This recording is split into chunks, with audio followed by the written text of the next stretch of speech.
Oh, pero meron po isang kaibigan na nag-invite sa akin sa networking, pero dati ko, hindi ko pinapakita ng networking sa pa-pride ko noon. No? So hanggang sa kumita siya ng kumita, doon ko napatunayan na totoo pala ang networking. Doon ako nag-open mind.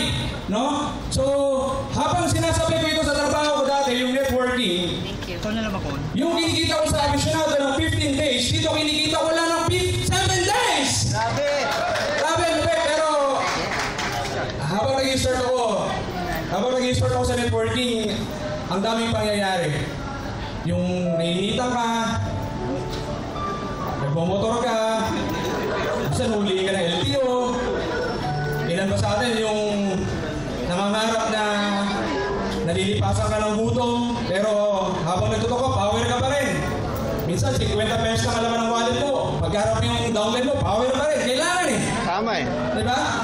Kailangan mo piliin. Fake it until you make it. Pero hanggang sa dumating yung time, naniniwala ako sa sarili ko. Lagi ko pinagdarasal sa Panginoon habang lumalabas ako sa bahay. Lagi ko pinagdarasal sa Panginoon na, Lord, darating din ako sa time. Makakarating din ako sa finish line. Ang networking pala parang isang karera yan. Hindi man tayo magkakasing bilis tumakbo.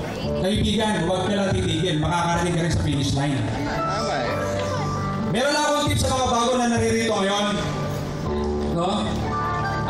Lalo sa mga magulang. Ako kasi isang buwan bago ko makita yung anak ko. 3 linggo bago ko makita yung anak ko dahil sa pangarap ko. Lahat tayo maraming pangarap, kaibigan. Yan mga pangarap na sinasabi mo sa sarili mo. Matutupad yan basta naniniwala ka sa sarili mo. Ito ang tip ko sa mga bago. Dapat maniwala ka sa sarili mo, nakikita ka rin ang malaki.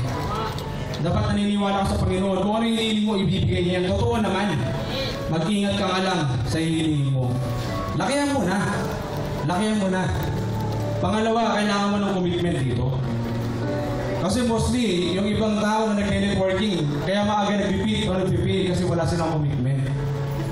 Pangatlo po, dapat meron kang goal. Dapat meron kang plano.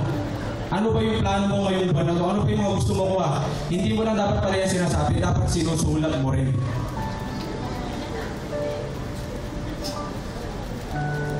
Darating ang time. No? Yung kinikita ko ngayon, na 17,595. Tataas pa ito sa susunod na linggo! Grabe. Ako, first time ko talaga kumita ng ganito. Dati pinapangarap ko lang din. Dati sinusulat ko lang din sa tablet. Dati pinipigay ko lang din habang nagde-demo ko sa maraming tao. Kaya hindi ko alam kikita ko ng ganito malaki. Grabe ang ibinibigay ng JC Premier sa atin. So, nagpapasalamat po ako sa buo sa JC Premier family, kay Sir Jonathan So, kay Sir Carl, Carlito Makadanda, the same time. Sa upline ko, na si upline Wilman at the same time. Alam pa natin sa upline Wilman! Wilman sa Petra! And yung isang pinaka-mentor ko, dapat pala, habang nag-networking ka, habang ginagawa mo itong business na to, dapat may nag-mentor din sa'yo. Kasi never ka mag-grow kung wala nag-mentor sa'yo, guys. Meron akong isang upline na nag-mentor din sa akin, friends sa Belen. So gusto ko lang, malapakan natin. Si Marlon Blanze! Ipapasalamat din po ako sa mga grupo ko na naririto ngayon.